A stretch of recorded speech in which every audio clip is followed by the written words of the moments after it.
I sincerely believe in a people's ability to rise above any and all situations when given the proper information about their plight and condition. If learning the truth couldn't liberate us, white oppressive forces would not have spread so much disinformation into the minds of Black people in regards to our plight and condition. It was done to prevent us from gaining the true understanding of our plight and condition. By keeping our understandings of our plight and conditions flawed, this keeps all liberating strategies that stems from those misunderstandings also flawed. White oppressive forces are in fact pleased that millions of us are insisting that our plight is connected to a biblical fairy tale and that our condition is caused by silly slave syndrome myth. They want to keep us believing in these falsehoods because they keep our liberating strategies flawed, thus preventing us from liberating ourselves. It's why whenever we post about these two noted beliefs, their distributions are never restricted. However, whenever we attempt sharing any information on social media platforms that have the potential of elevating our people's understanding of our plight and condition to one that is more accurate, Facebook blocks it, Twitter deletes it, Google hides it, YouTube bans it, media censors it, and the government forbids it. It's also why my contents are among the most shadow banned information on social media platforms. Nonetheless, those of us who know the truth must teach. African proverb. Here's the truth of our plight and condition. Black people are within a trauma-bonded relationship with a narcissistic white society. The term trauma-bonded relationships is usually associated with an individual abusive relationship in which an abused person is trauma-bonded to a narcissistic abuser. Here's how it is achieved. After repeatedly brutalizing the victim, the narcissistic abuser never acknowledges any of his wrongdoing. He instead minimizes the abuse and tells the victim that the abuse wasn't that bad and to get over it.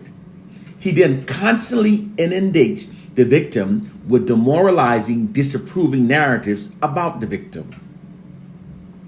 This is continued until the victim stops focusing on the abuse and instead focusing only on the demoralizing and disapproving narratives.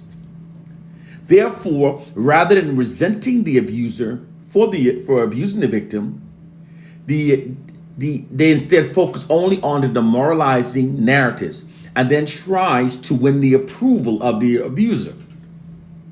This trauma bonding effects provides the abuser with a more favorable outcome from their victims rather than having their victims hating and resenting them for the abuse.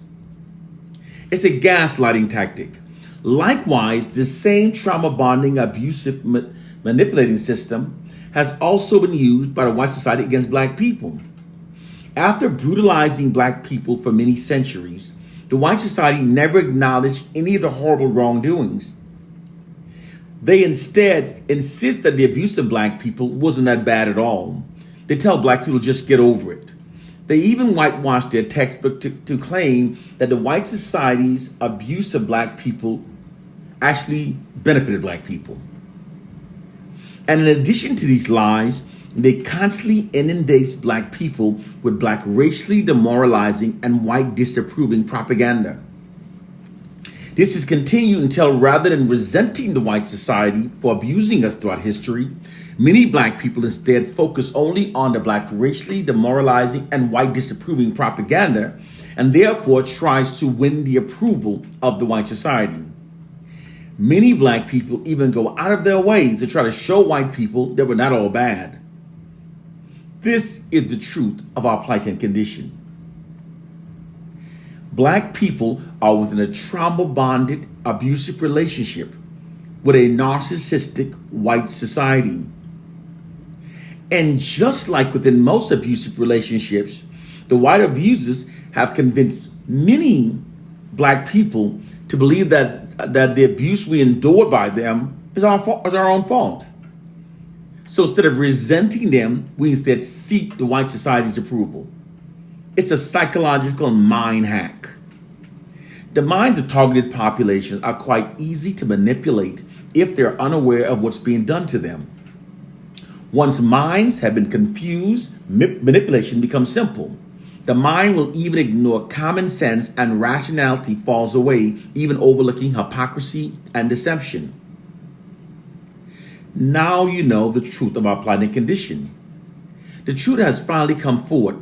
The millions of black people have been conditioned to fear it and to hate those who speak it. These are those black people that have literally been conditioned to act as wardens of their own mental prisons. Millions of black people also refuse to accept this truth because of the inherent call for action that comes with accepting the truth. Many therefore cling to their biblical fairy tales and the silly slave syndrome myth that keeps our minds dumbfounded, dumbed down, and mentally enslaved to the benefit of the white society. Because they condition us to want to be holy rather than be intelligent critical thinker, we are therefore easy victim for those who have studied how to hijack the minds of targeted populations. The white society has exploited its monopoly over the information that's fed into the minds of black people to create a psychological prison for the minds of black people. Those of us who tell you the truth are trying to free you from a mental prison that you don't even know you're in. Those black people who don't critically think never notices their mental chains. Time to wake up.